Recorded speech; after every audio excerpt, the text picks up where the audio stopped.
Low Carb Keto Fried Grilled Chicken Tacos. Cut up and season your chicken, refrigerate for at least 30 minutes.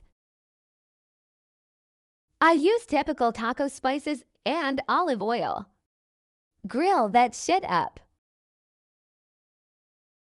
After cooking, I put in a bowl and meat malleted the shit to smaller pieces. Now to assemble. I used 1 net carb Mission Foods tortillas, cilantro, onions, and Mexican cheese.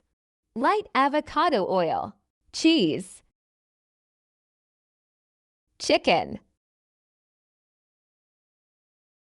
Cilantro and onions. Taco Bell sauce. Sauce her up. Fold and enjoy.